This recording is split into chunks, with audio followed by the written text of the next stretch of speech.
안녕하십니까. 해병대 예비역연대 회장 정원철입니다. 기자회견문 최상병 순직 사건 수사 방해의 최종 빌런은 대통령실인가? 대통령실은 더 이상 국민 오롱 말고 이제라도 사과하라. 사단장 한 명 지키기 위해 최상병 사건 수사를 조직적으로 방해한 대통령실, 국방부 등 철저히 수사하여 처벌하라. 해병대 제1사단 소속 고 최수근 상병은 2023년 7월 19일 오전 경북 예천 내성천에서 실종자 수색 임무를 수행하던 중 급류에 휩쓸리며 떠내려갔고 실종 14시간 만에 발견되어 해군 포항병원으로 옮겨졌으나 같은 날 사망했습니다. 위 사건에 대해 해병대 수사단은 즉각 수사에 착수하여 해병대 1사단장까지 피혐의자로 포함하는 수사 결과를 국방부 장관까지 보고하였고 국방부 장관의 결재 사인까지 받은 사실이 밝혀졌습니다. 그런데 그 이후로 석연치 않은 이유로 최초 수사 결과를 번복하기 위해 해병대 수사단을 압박했던 사실도 밝혀졌습니다. 전 해병대 수사단장인 박정훈 대령의 진술서에 따르면 수사 결과가 갑자기 뒤집힌 7월 31일 상황은 이랬습니다. 오후 3시 18분 유재은 국방부 법무관리관이 박 대령에게 혐의자와 혐의 내용을 다 빼라 이렇게 전화합니다. 이후 김계환 해병대 사령관이 불러 박 대령이 집무실로 찾아갑니다. 김 사령관이 어떻게 하냐 이렇게 묻자 박 대령은 안 된다, 손바닥으로 하늘을 가리는 것이라며 도대체 국방부에서 왜 그러는 겁니까? 라고 묻습니다. 그러자 김 사령관은 오전 대통령실에서 VIP 주재 회의간 해병대 1사단 수사 결과에 대한 언급이 있었고 VIP가 격노하면서 국방부 장관과 통화한 후 이렇게 됐다고 말합니다. 박 대령이 정말 VIP가 맞습니까? 라고 묻자 김 사령관은 고개를 끄덕였다는 진술서의 내용입니다.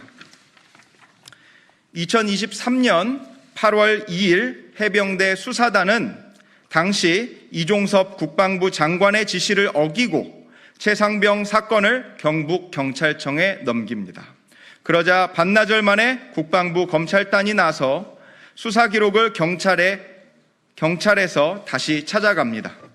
MBC 보도에 따르면 당시 관계자들의 통화 내역을 광범위하게 분석해온 고위공직자범죄수사처가 국방부 유재은 법무관리관에게 한 휴대전화 번호로 여러 차례 전화가 걸려온 내역을 확보했습니다. 휴대전화 가입자는 이시원 공직기강 비서관으로 처음엔 전화를 받지 않다가 오후 늦게 통화가 이뤄진 내역이 나온 것으로 확인되었습니다. 공수처는 두 사람이 평소 자주 통화하던 사이는 아니었던 것으로 보고 있습니다. 앞서 공직기강 비서관실 행정관이 사건 이첩을 조율한 정황도 드러났습니다. 경찰 파견 행정관이 국가수사본부 간부에게 전화했고 이 간부가 다시 경북경찰청 고위 간부에게 전화를 해 사건 이첩에 대해 전화가 갈 것이라고 전했는데 바로 같은 날 상관인 공직기관 비서관은 국방부 참모와 통화한 내역이 나온 겁니다. 실제로 경북경찰청 간부는 MBC와 통화해서 오후 1시 50분쯤 유재은 법무관리관으로부터 연락을 받았다고 인정했습니다. 검사 출신인 이시원 공직기강 비서관은 폐지된 민정수석 일부 역할을 넘겨받아 대통령을 보좌해온 핵심 참모로 꼽힙니다.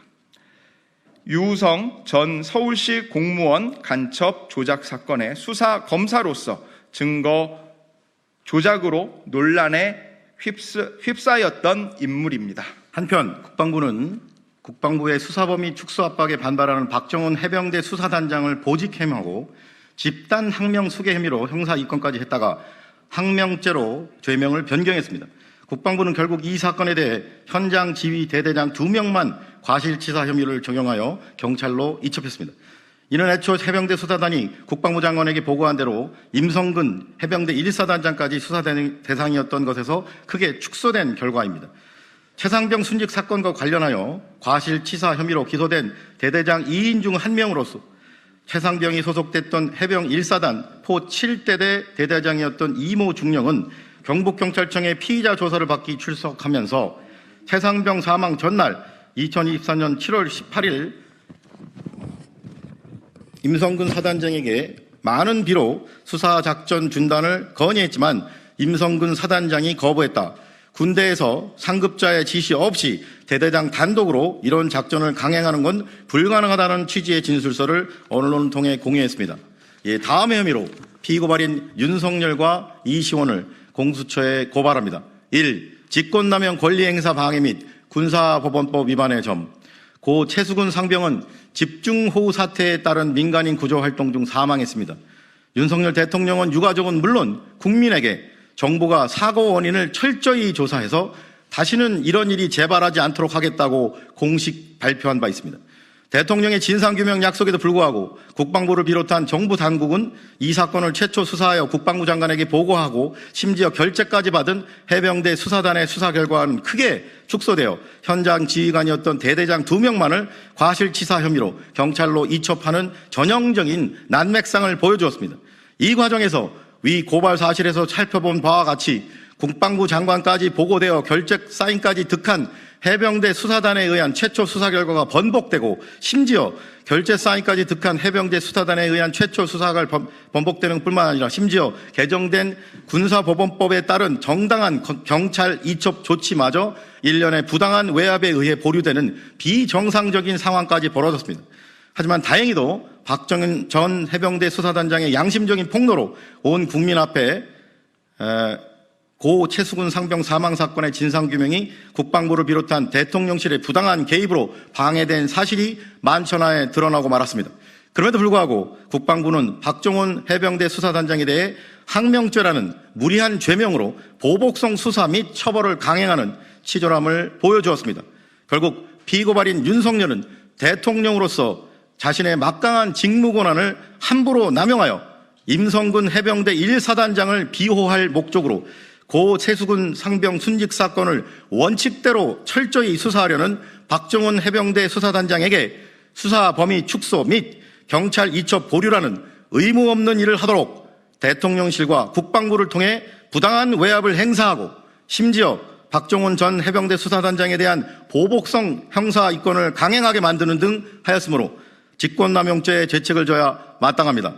아울러 피고발인 이시원은 대통령의 핵심 참모인 공직기관 비서관의 자리에서 대통령의 직권남용 행위에 공하여 유재은 국방부 법무관리 등에게 외압을 행사하여 경찰로부터 사건 기록을 회수하게 만드는 등 최상병 사망사고 관련 책임자 처벌을 위한 수사를 방해하였으므로 공범의 죄책을 져야 마땅합니다. 이에 비처럼 피고발인들을 고발하오니 법 앞에 평등이라는 헌법 규정이 국민의 한 사람인 현직 대통령과 공직기관 비서관에게는 달리 적용되어 형사사법 시스템에 대한 국민의 신뢰를 더욱더 붕괴시키는 일이 없도록 피고발인들의 혐의에 대해 철저히 수사하고 엄중히 처벌하여 주기를 사법정의를 바라는 수많은 국민을 대신하여 강력히 촉구하는 바입니다. 2024년 4월 25일 사법정의 바로 세우기 시민행동 해병대 예비역 연대